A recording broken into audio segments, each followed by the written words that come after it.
Good morning to you, my friend. Welcome. Good evening. Been a couple of days without you, and we miss you here, so glad that you're back with us tonight. Day 119, of course, already day 120 over there, but 119 here in the West. Got quite a few things I want to talk with you about tonight, and I know it's late, and you've got some traveling to do, so we'll get to it. We'll give the full update tonight, and I think it'll be good. A couple of things that have happened over the last few days is the issues with Lithuania and Estonia. And what I'm going to do is, as always, and for those of you that are joining us, Zhenya does not have access to this.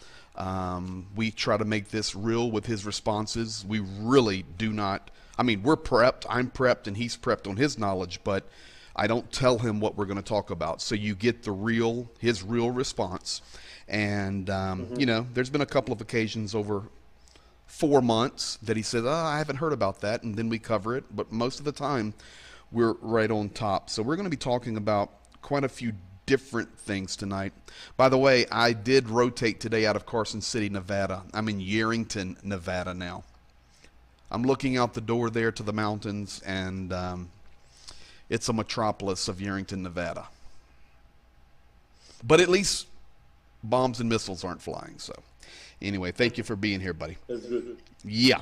Well, let's start with this tonight, Jania. Let's start with Lithuania and Estonia. I didn't make a slide. I didn't prepare anything for that because I really want to start talking about Germany in just a moment. But Lithuania and Estonia. Number one, Lithuania with the threats from Russia due to the transport of goods through Kaliningrad via rail or via truck, and Russia is upset because Lithuania is talking about blocking some of those transports. So Russia threatens Lithuania.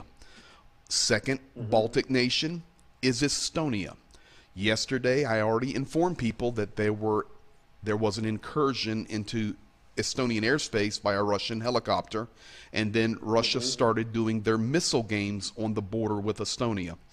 Estonia, very, very small nation. In reality, Lithuania, very small nation. These are Baltic states that have been great allies of Ukraine this entire war, knowing that if Russia's not defeated in Ukraine, they're next. Poland's next. So those are the two Baltics. Want to ask your opinion. What are your thoughts on what's happening in Lithuania and in Estonia?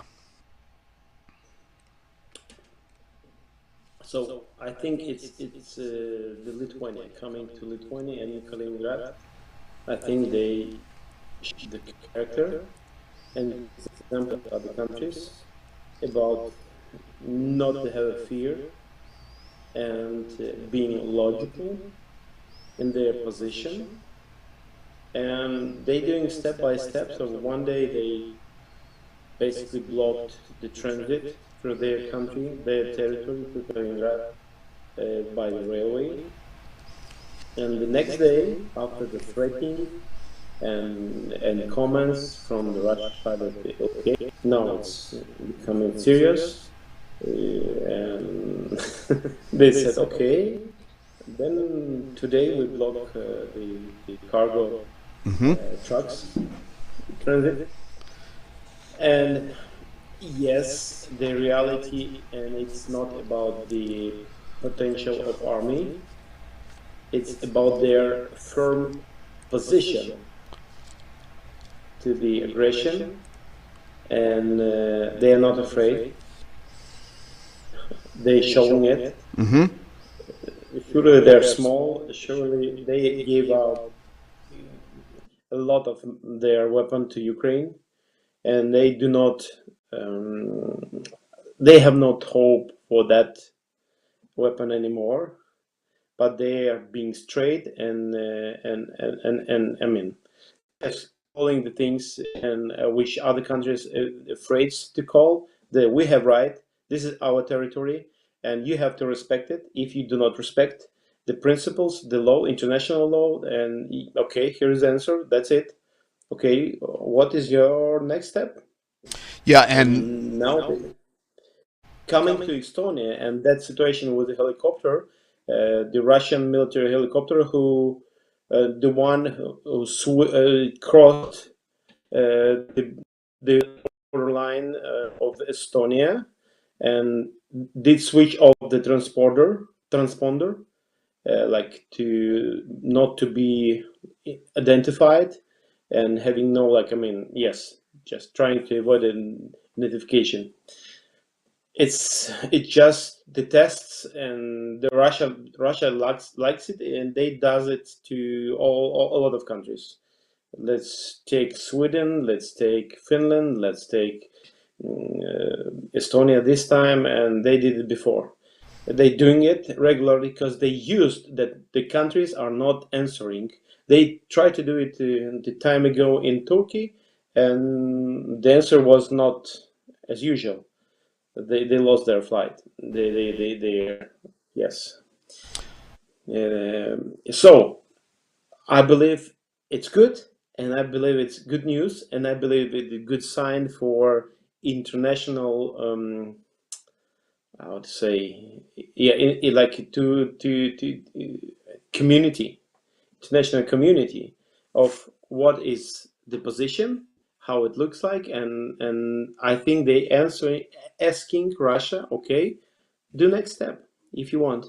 Because Well, in reality, right? Yes, in reality, Russia threatening big countries and they doing nothing. So the small countries showing that the position, even having being a small, here is the real position, and we are not afraid. And now it's showing and challenging the big countries of the NATO bloc. Okay, well, here's the deal. Russia came out today and said, do not challenge us because we're not talking about a diplomatic response to you or an economic response to you.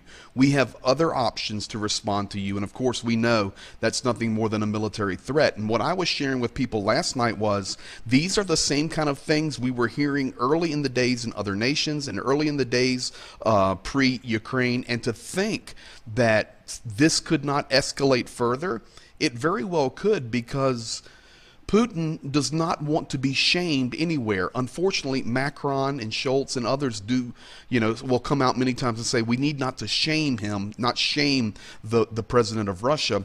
And there's no way he's going to back down, especially to a small nation like Lithuania or to Estonia. He's going to do his best to keep the pressure. So we're just like we're very close to this whole war escalating into a whole nother phase. It's dangerous.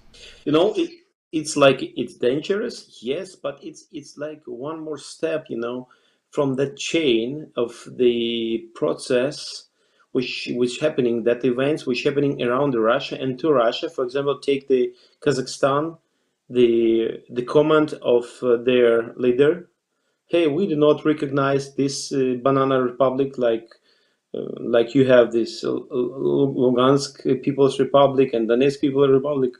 We will not recognize it. And okay, Putin will not go there because there will be support of Kazakhstan. And then he's at this moment he has to do something. He's trying to be on his position. And after the Macron's comment and request to the world, let's save image of Putin and the Russia as a the bear, Russian bear country which aggressor. Don't make bear angry. So the small Lithuania and small Estonia, it's nothing personal, just okay, you breaking the rules, you going against the people, you killing people. Okay, here's the small answer: we block, don't use our country, that's it. Well, it's amazing because what's really happening is a rookie president, a rookie politician in Vladimir Zelensky, and small nations are the ones that are really leading the world right now in understanding the threat. And we're so happy and proud that they stand strong. I mean, we're talking about new relationships being formed here between Ukraine and Poland and Estonia and Latvia and Lithuania and Great Britain. And we'll see what unfolds as far as the United States. These are major, major days, and we're going to win the war. Period. We're going to win the war. But on the backside of this, Ukraine is going to have many, many new relationships that are good. Unfortunately, the price being paid for this is ridiculously high.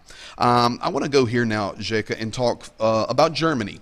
I had a question in the chat maybe 2 nights ago, and that was there any proof that any of the heavy weapons from Germany have been delivered? 48 hours ago, my answer was no. And I said, I will not say that a German heavy weapon is delivered until I have a picture and I have an official report or I have a video.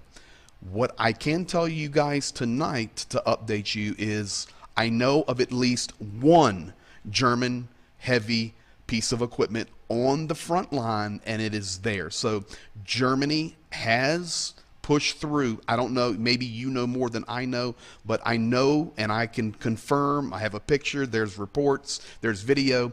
At least one piece of heavy equipment from Germany is there. Of course, we need hundreds and thousands, but one is there. Do you have any update on Germany? The only thing probably I would comment here that yes, concerning I mean about the information I have yes, Germany already transported some, but most on the way, and they keep it in secret. They looking for the ways because of safety, the safe way to transport, especially knowing that like the position of Hungary, which is blocking the transportation, straight transportation to Ukraine of weapon of the help, and so they're using the other borders. And yes, it's already there, and it's coming, much more coming.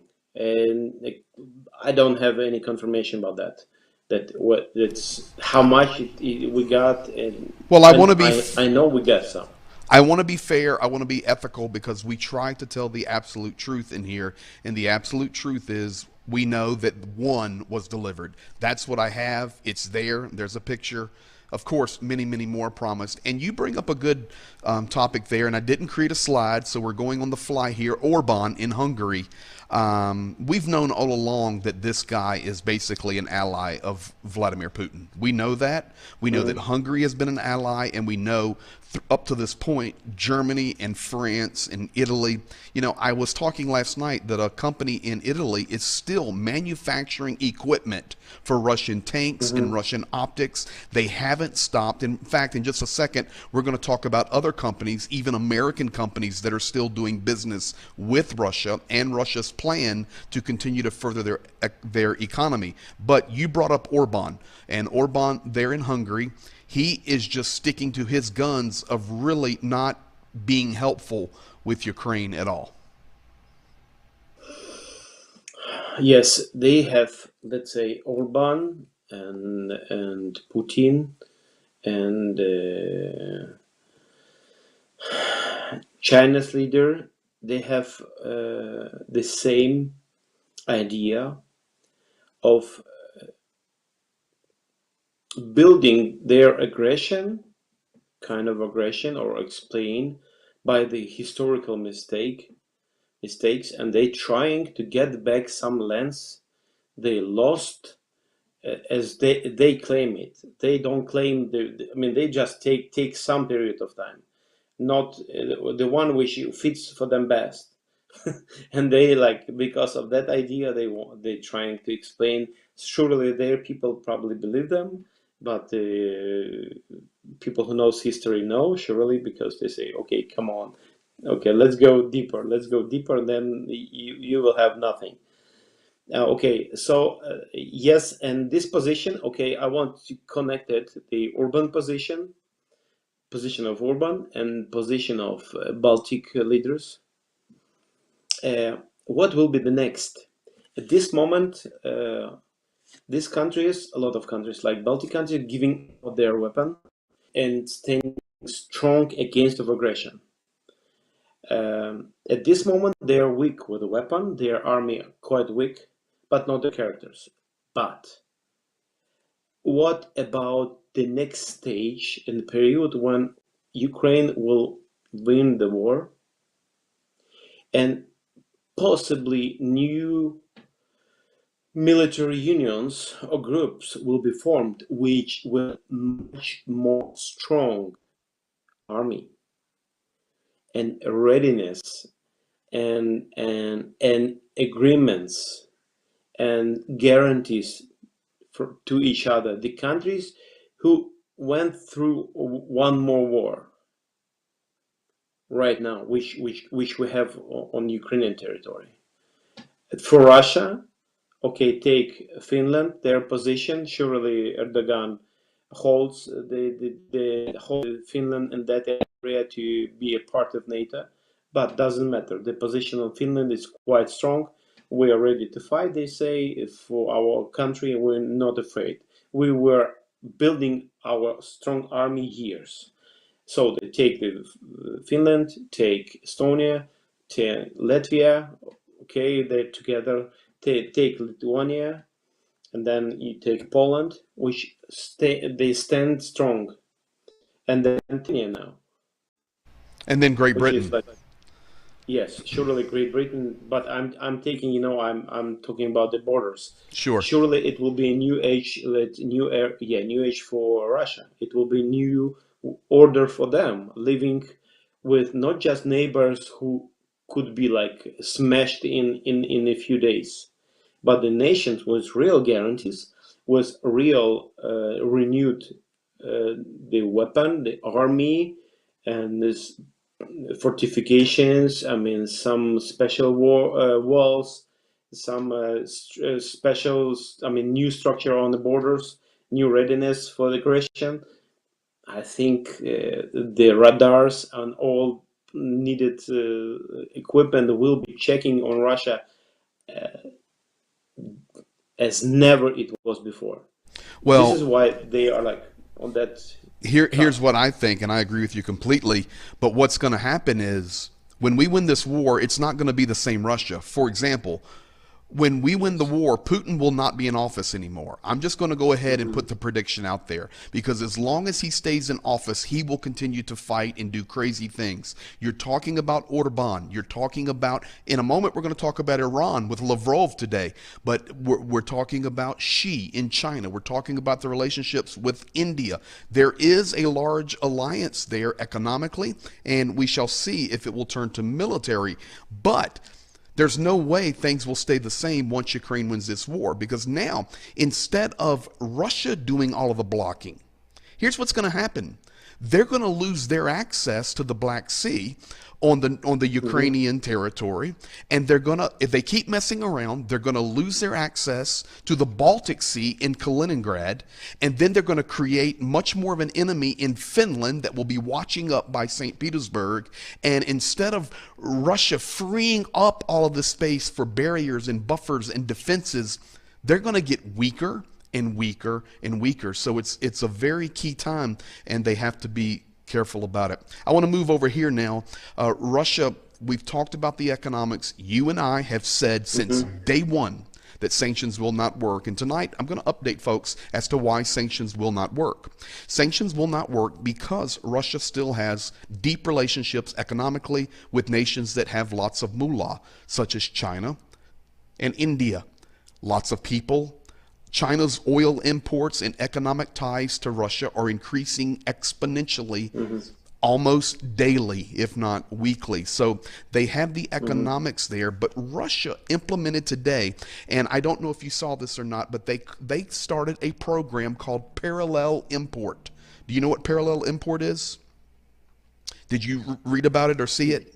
So No, parallel no, I didn't. Okay, so they instituted parallel import. And what parallel import means, for example, we want to receive iPhones in Russia, but Apple is not doing business with Russia. However, Hmm. India is doing business with Apple. China is doing business with Apple, or whatever other nation. It doesn't matter. It could be the Congo is doing business with Apple Computer, or any nation. That nation then becomes a Hmm. third party source, and it's called a parallel import, where Russia can now receive Hmm. all the products it wants for its people. They can still receive the Nikes and the Reeboks and the clothing and the technical, computers. All they do is they're called a parallel import. And as of this morning in Nevada time, when I was doing some research and preparing for the program and the update this evening, Zhenya, I hate to tell you this, bud, but these companies are still working in Russia as of this morning. Now, unless they stopped in the last 6 hours, this is accurate. Pepsi Cola, Bear Aspirin, Oreo, Nescafe, Red Bull, Lay's, Doritos, Cheetos. What's to your right there? You showed me before we started. You had a bag of something. Yeah, Chipsy. Yeah, you can't be eating Doritos. But you. The point being, Yes, the point being, I'm these not eating, you nations, see. we're burning. It's firewood. The point is, folks, you guys here in America or in other nations, you see these products. They, as of this morning, Nevada time, West Coast USA time, were still being used. I covered up some of the others because it's foreign companies that you don't know the logos for anyway. But Pepsi for us, oh, Head and Shoulders. That's why I had the baby there with the shampoo. Head and Shoulders, and the mother company, of course, being Procter and Gamble. So it's still happening, and it's absolutely crazy for people to think that we're going to get to an economic pinch and end this war. Yes, and it's yeah, I've read about that. Not with the name a parallel import, but with the comment, and the article was about continuing. They just giving a new names for stealing, and so they're creative in that area, and we when we call it like a gray, which not like a white but gray stuff, gray technique, which is not legally in the country. Now it will be the answer, and it's a risk if the world will stay together, will stand.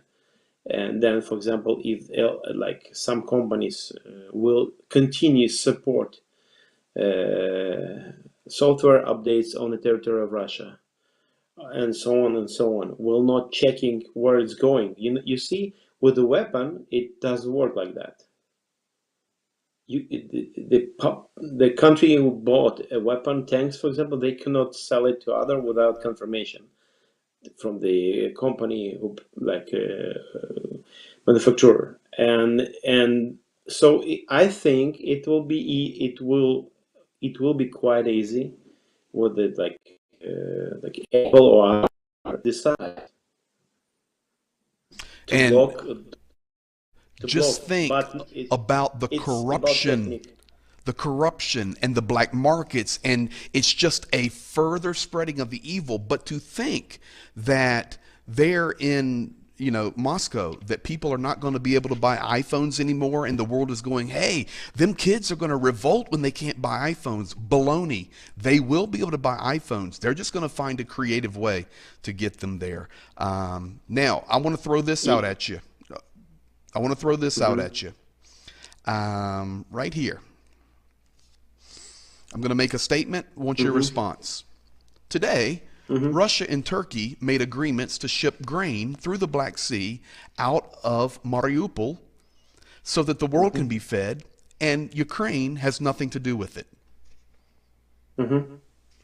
So Russia they have agreement with Turkey about transporting through the occupied, the sea, blocked sea, Ukrainian grain, and selling it to the world, for because of the reason of helping to avoid humanitarian crisis in the world. But the I have a reality question. is, Who's making the money? Russia and Turkey. Thank you. Exactly. Listen, folks, we're talking about Ukrainian grain through a Ukrainian port, Russia and Turkey in partnership under the disguise of we're humanitarian. We're feeding the world. This has been my concern about Turkey. We talk about Orban directly. We talk about Germany directly. France being weak. Italy has companies still supplying products to Russia that are used in the war. And I've told everyone for months that Turkey is just sitting on a fence, and Turkey is going to do what is best for Turkey. They're not so concerned in the big picture about Ukraine, and we see furthering of that here. Now, I want to move over to a nation that would be east of Turkey, and it would be Iran. Go ahead. I know you got something you want to say. One moment. Look at this. If the world will get it, will agree with that, will make it happen, it will be a new way, a new explanation of doing same kind of things between countries in future, because they will be pointing, you were quiet when Russia and Turkey were selling Ukrainian grain. So please don't comment anything we do, because the Russia and Turkey is big countries. Then after that, what about small countries? They can do anything. And it's very key. You make a great point as always. It's very key to understand that over the next 3, 4, 5 days, we need to watch. Forget the EU as far as military. I could care less about the EU, to be honest with you. In my opinion, they're a flawed organization. It's irrelevant. NATO is the important one for the defense. However, the EU, are they going to make a statement about this grain? Is the United States Department of Agriculture or some type of economic department or the White House going to say, hold on, you are stealing Ukrainian grain? Is France or Germany going to stand up by themselves and make a great statement? It's just happening right now. We Over the will, last, we will see. we will see. Not United Nation, no one. If they will start, it's not possible to, I mean, to ignore the war and then to comment the stealing or selling the grain. So it's about the position, it's about the principles. This is why it's so principle to watch what's going on. That's what we encourage people to do each night, is to look beyond just a battle. This is much more than just a war between Russia and Ukraine. This Yes, is correct. this is really, folks, I'm not a doomsdayer, but this is really. I had somebody make a comment on one of the Reddit channels where the stream goes later, and they said, "Okay, these guys know what they're talking about. So good information, but a little bit doomsdayish. We're not doomsdayish, but we're realists. We look at the truth. We look at God's word. We bring these things all in together, and the world right now is in a very, very dangerous position." Now, with that said, I want to move it over to here. Here comes Iran. Let's go east a little bit. Today, Lavrov in Iran. Think about these relationships, Zhenya, on the international side for Russia. Evidently, Turkey, we're doing grain. Iran, India, China, Venezuela, Nicaragua. It's almost like, and remember, when we talk about this, folks, we talk about regimes and evil. If the shoe fits, wear it. I can tell you right now, Christianity is growing in Iran under the underground church faster than any nation in the world. People are having their lives changed in the underground church in Iran. So I'm not bashing, but I'm bashing these evil regimes. The president of Iran is Ibrahim Raisi. He is the butcher of Tehran. He's a very evil man. And we see these governance and these coalitions coming together. And it's almost like, here in America, we had a cartoon when I grew up, which was the Super Friends, and you had this Hall of Justice, and it's kind of like the good guys, Superman and Batman and the Wonder Twins, and then they always fought the bad guys. And it's almost as if we're seeing, we keep saying it, but like a movie here of really good versus evil, dark versus light, and it's a reoccurring theme, and we cannot make any other comment when instead of Mr. Lavrov going to some other place and trying to build a relationship, he's right there in Tehran, of course, with Ibrahim Raisi. So we need to pay attention to these coalitions that are being made right in front of our eyes. Is the world going to continue to just be silent? That's the big question. Yes, it's now it's a time of that kind of unions and unity. That when there is some countries they unifying around the evil. So what about the countries who will unify around protecting the laws, the principles, and just normal things, having sovereignty of the countries, the borders, and so on. So these new unions it is possible, if they will be active and act faster, then we will have a trouble. They will be You're spot on. using that kind of chaos and having no different opinions. One is trying to get a revenge from the history. Other one trying to save image of on the face of Putin. The third one is thinking of his own interest. And you know, but okay, the bad But guys are unifying, exactly, and standing together. it exactly, and the next slide I'm going to show kind of talks about that. Many of these good guys are sitting around talking and sending one tank and sending one rocket launcher, and we're making statements that we're going to do something, and oh, we'll have weapons there in October, we'll have weapons there in September. But like you said, folks, and believe me, we're 100%. This guy's Ukrainian. We're 100% Ukraine and believe that Ukraine's going to win this war. But while many of these good nations are twiddling their thumbs and taking time to make decisions, we literally watched Russia and Turkey make an agreement and start getting weed out. We watch Lavrov go to Tehran. We watch Xi and Putin have conversations on the phone and oil exports increase. We watch action, and that's what we have to be careful of. And the whole time it's like this. This lady Ursula there, she says that Ukraine is going through hell just to try to be able to join the EU, and I'm quoting her, and all of these issues. I come back to this point, Zhenya.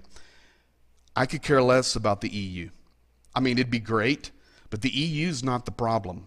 And the problem is Russia and an evil regime and a dictator and all the things. Do you think with all this evil going on that Putin actually cares about her statement coming out and saying, well, we're working on it, but Ukraine's had a tough road to go in trying to get into the EU. He could care less what she says or what she thinks. And this is my point. We're making these statements, and Russia and Turkey are shipping grain.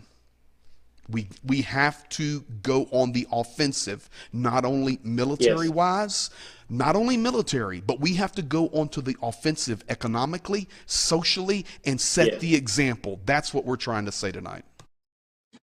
And, the world, pretends. In the principle, the SWIFT is still there. The bank system SWIFT still works in Russia. Okay?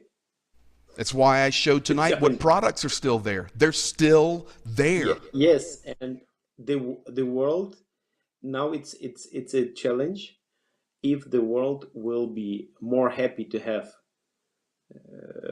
PepsiCo or Procter and Gamble stuff in their homes, or the world will stand together and say, "Hey, no, no, no, we are over. We are much more than just about our belly or about night."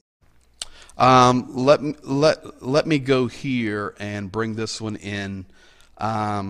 Ukraine reported today that they have 0% capability to refine fuel now. Did you see that? Yes, Yeah. I've seen and Yeah, and I've confirmed it on multiple places. And listen, we've already struggling to get fuel, and we understand that. But Russia is hitting some of these targets that is, going to create more of an issue for us. So now it's not just going to be get us weapons and munitions, but if you do not have fuel to put in those systems and fuel to put in those vehicles, or fuel to put in the vehicles of people trying to keep the infrastructure going of Ukraine, whatever it may be. But we tell the truth here on everything, and 0% capability right now to refine fuel. it's Russia is loading, putting the load and pressure on that system in Europe. And if Ukraine would have a closed sky, we would not have that kind of crisis. And Europe and maybe in a lot of in the world, there will not be situation like that if the whole world will stand in a 1 week against of aggressor and say, hey, stop. But no. Spot So on. it means the weakness of the leaders, weakness of the positions of and absence of principles. I mean, it brought us here. And it is just start. Last thing. And No, go ahead. Go ahead. yes, No, no, you we we're have no way out. We will try to survive, and we will fight for our life. But 100%. during that, The world needs to what stand about the up world? between right and wrong. That's just all that's to it. Consequences, They and the can't see future the doors leaders can't is see opening. they can't see the next phase. They're terrible chess players. You know, chess players, good ones, minimum looking ahead 3 moves. Great chess players looking ahead 20 moves. There are of course great grandmasters that can play 25 games at one time blindfolded. They can see in these layers, and unfortunately, the world is only looking for tomorrow. These world leaders that need to be looking ahead a week, a month, a year, they're only looking at tomorrow. They're very poor chess players. Okay, okay. One more thing I want to add. Uh, Putin used having aggression, starting aggression, the military aggression, invasion to other country. He called it, we have a special operation. And the world said, okay, it's not a war. It's just a special operation. And coming to position of Lithuania or Estonia or Poland, Putin may use something, some hit, some missile, some cruise missile, something, and he can name it. Not surely not an attack, not a destruction, not a killing, nor not a threatening.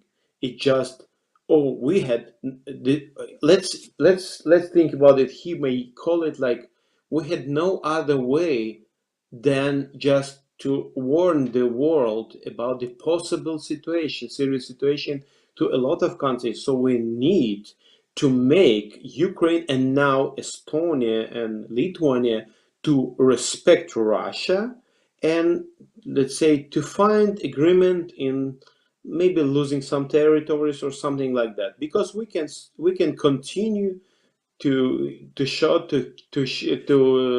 to send missiles to some countries or even nuclear, for example. And I think the Putin is around about that close. For the last few minutes tonight, you're spot on. And the last few minutes, you know, we always like to give an update on actually, you know, what's happening inside Ukraine, what's happening in the different cities and the different battlefronts. Everybody now that has been watching this program, and we're on day 119, they probably, if they're watching us, know the geography of Ukraine, maybe even better than the geography of their own nation. But a couple of things, and I just want to kind of go around the circle here with us, and you can give comments. But we'll start in the upper left-hand corner, and we'll go clockwise. Upper left-hand corner, soldiers from Belarus and Russia are still moving in to fill in that corner pocket above Volyn region. War games are happening starting today, June 22nd, through July the 1st, where they are simulating war, simulating tactics. This is Belarus. We know that Poland is pushing in troops to get up into that corner. We're very close. Also across the north, just go a little bit to the right, and I'll finish with Belarus, and then you can comment there. We know then that little pocket that comes down where I have the soldiers on the right side, just above Chernobyl, near Chernihiv, and just very close to Kyiv, let's be honest, north of Kyiv. They are reloading there. They've closed those zones down for any movement, those regions. And overnight, I can tell you that Belarus, Russia, whoever it is working together, moved in some additional S-300 missile launchers, air defense systems overnight in the last 24 hours. So whether it's threatening or not, these are the same things that happened prior to February the 24th. They just kept pushing to the border and pushing to the border, and nobody would thought that this was actually going to happen. And the next thing you know, missiles are flying, and day one, I call you or you call me and say, hey, dude, we're at war. And it just happened like that. So, Lukashenko in a few days is going to be receiving Vladimir Putin as a guest, and they're going to have some conversations.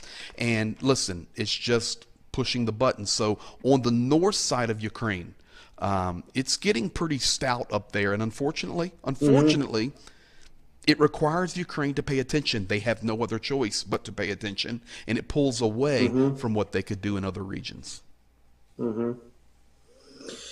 Uh, I think Lukashenko will continue will try to hold his position the same, trying to not to be involved in new way. But I think it's just a question of the level. So at this moment, and it's one side, the other side, it's situation in Kherson for us. So for Ukrainian, we have some good news there. Yes, we're coming down and there. And bad news on the east. All right. There is. We will go there, but let's go there. Okay, yes, I think it's the Lukashenko answer and Lukashenko position will depend on the situation on the east and on the south. I think that's his own position is trying to be, away as much as possible. He does. He wants to be away, but at the same time, he wants to be important. Yes. He wants to be important. So we'll see. But the fact is tonight, folks, there's a lot of troops on the northern border, and we'll see what happens. Now, moving over, Sumy continuing to be shelled. Kharkiv continuing to be shelled and struck with cruise missiles. Last night, I did report about the 15 people killed, including the 8-year-old child. So everyone is updated on that, where they struck the metro area for the switching stations there. And then we look to the right. We have the red arrows coming in from the Belgorod and also coming in from Rostov-on-Don and through Mariupol, because it's clear, they're already telling it, that troops are moving through the Mariupol over toward the Melitopol and coming up for additional reinforcements. But the reason they're doing that is because Ukraine has done a great job pushing against Kherson. Yes, and we have probably, coming to area of Zolote. I can take you there, no problem. We can go to Zolote. And you probably know this situation. Yes, they're very. The map's up for you. It's about seems to me about 4 miles left. There's this 4. Neck, yes. And it's then. I have the map for you there. Possible that, so it's possible if we'll still fight. We have these 4 miles, and our guys does a great job, but it's still, it's a very serious situation. Well, let's go back here, and then we'll finish with the Severodonetsk, Lysychansk, Zolota area, and then we'll be done for tonight's update. So Ukraine making a good push against Kherson. That's wonderful. Russia is reinforcing, but what that tells us is, forget the reinforcement. Russia's kicking some butt, pushing back against Kherson. Unfortunately, and I did tell everybody yesterday about Snake Island being struck, and we've sunk the tugboat that had the soldiers and munitions. We're doing some good things in the south. Unfortunately, Mykolaiv was struck with 7 cruise missiles, and they hit. Odessa was struck with 4 cruise missiles. That's why I had the 7 and the 4 there. So those areas, it's a challenge. But in the Kherson region, it's very good. And it needs to happen, because I even shared with everyone yesterday how Mayor Ivan Fedorov came out, and we followed his story since day one in Melitopol. Even when Melitopol wasn't occupied, we've followed this every day. But Ivan Fedorov came out and said, listen, Russia is threatening public executions if people do not do what we're trying to force them to do. So it's very ugly, and that is why it's very important that Ukraine's making some good pushes there in the south. Now, to finish on that one image, go ahead. Coming to Kherson, Yeah. From the two sources I have on it tonight, on this moment, uh, some sources, I mean, making statement that Ukrainian army already got some even streets in Kherson. Oh, We're awesome. looking for, and they now they for like enforcing their position there, and it's like I don't have the I mean full official confirmation, but unofficial confirmation. Sources says it's already on the streets of Kherson. I hope So it's let true. me ask you this, and we'll confirm it. But your sources are good. But let's look at this. Could you imagine what would happen in this war over the last, let's say, just 60 days, if Ukraine had Hmm. munitions? We Look have what we're we would have. doing with nothing. You sent me a video earlier, and I've shown these 2 or 3 times where guys literally are taking rocket launchers from an airplane or from that's meant for a Navy ship, putting it on the back of a pickup truck, driving it down through the field, and shooting at the enemy. We build our own Yes, rocket launcher yes. systems on the back of a truck. This is Ukraine. These guys are professional, but they're also very creative. And if we had munitions over the last 60 days, and I say only 60, the war is 119. So a couple of months to get the war going, and then all of a sudden the world starts shipping in and getting weapons there. Listen, Russia would not be in Kherson right now Yeah. if Ukraine had munitions. Yeah, I mean, Kherson, it's let's say it's other story how they got and crossed so freely the neck, we call it neck from Crimea. But surely, if we would have all of that, we would not lose so much lives. So we would not have so bad situation and consequences, economical and I mean, every month we spend just for the war, not less than 6 billion US dollars, which is for us it's crazy big amount, and it's not easy. So like coming to back to Kherson situation, yes, we fight there, we push there as much as possible, and if we would have at least 30% or 40% of other countries did promise us at least 40%, not 10 or 12 or 20. Or We one. don't have 20 yet. Correct. Correct. Also, and this is why we really want it. It's not about the our like desire, our dreams. It's about our people who are dying Well, in the and territory. with that said, I want to close here tonight. Not to end on a sour note, but people are interested. This is the hottest zone right now, and you were talking about Yes. it a moment ago. Severodonetsk is basically, Mariupol too, and I hate to say it, but we tell the truth. Um, it, Ukraine has done a phenomenal job fighting there and holding on, but we have people trapped in the Azot. You and I've talked about it. It's just like the Azovstal. Now Russia is making a Mm-hmm. push in from the south towards Lysychansk, and we see all of that. Mm-hmm. And basically, what Russia is trying to do, and I showed this on the map last night with the town of Zolota, but as well as Severodonetsk and Lysychansk and some of these other towns.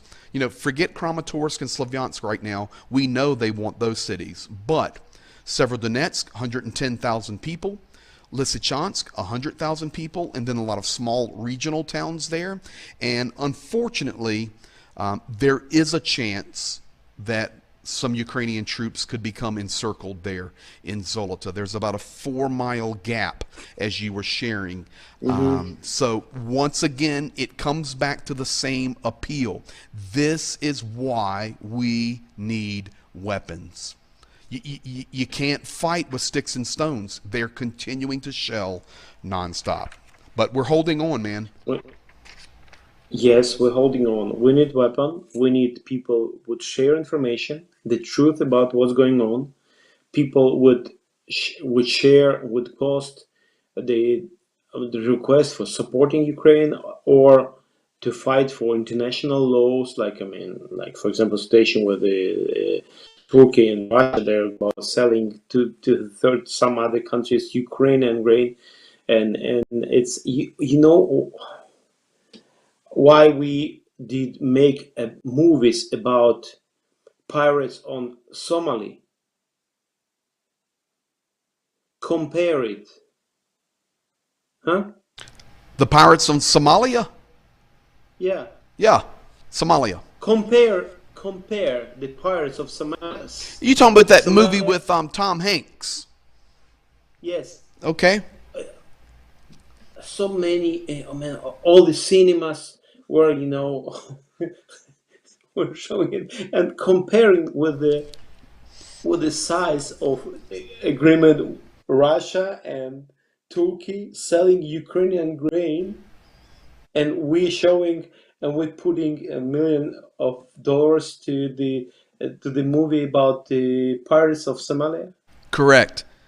And like we said, Jacob, this is where, and we'll be watching. We'll be here each night. We will be watching, but this comes to the place over the next 4 or 5 days. Couple of things we're going to be watching very closely. Of course, the military stuff, the war in the Severodonetsk region, Zolota, Lysychansk, how we're pushing in Kherson. But one of the biggest stories that we're going to be watching is the world going to stay silent about the stolen wheat that Russia and Turkey has agreed to? If the Mm-hmm. world stays silent in regard to that and doesn't scream Okay. and do something, then we're going to see that there's other factors at play here. What about thousands of kids kidnapped from Ukraine to Russia, redirected to different regions, with a special Listen, comments that's in been new happening for correction months. of the yes, and with a special correction of Russian laws, some articles about helping people to adopt Ukrainian children there. And okay, let's talk about some ships and some people, which is not thousands, not thousands. Pirates of Somalia. Oh, this is reality of our world. This is the Let's reality of our compare it. world. And, I really appreciate everybody being here and being a part of this. We update every day. I'm on the road for one more week, so if you're new and you're watching this, typically this is not my background. It's much better. We have all of our technology running. I can run the social media, but on the road I'm unable to. But we still are committed to the updates. So I don't even have my sound effects. Of course, you've got to do your heart, but we're going to be here and. We're going to keep updated. We tell the story every day. So, Jacob, thank you, my man. That's where we're at. Thank you for support, and thank you for not just spending some time on YouTube, but the hard support, financial support, uh, prayer support, spiritual support, encouraging of Ukraine, our people, and the truth. Dopo Betty. Oh, do that again. I'll do the sound effect.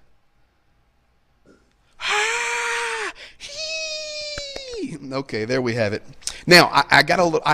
I'm on the road. I don't even have all of my video resources to do the outro.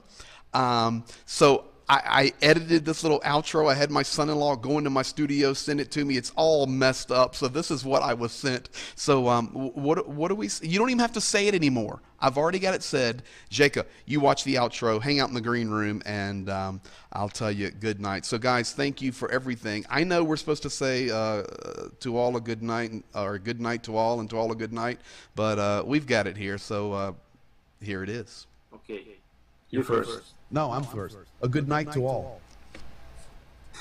To all a good night.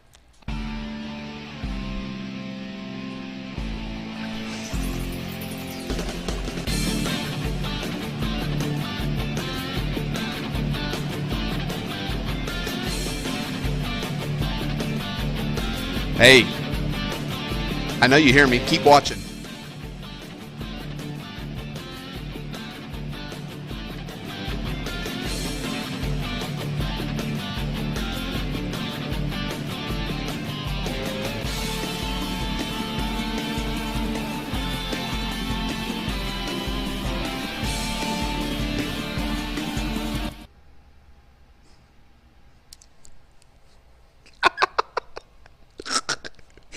That was that night you put that helmet on, man, and I'm in the studio there. What are you doing? You're messing up my countdown. We're not lose yet. Okay. Now, I mean, What? if you will need, I have one for you. That's mine. Put my name on it. Oh my goodness. Come on. A good night to all. A good night to all. Yeah. To all a good night. Thank you.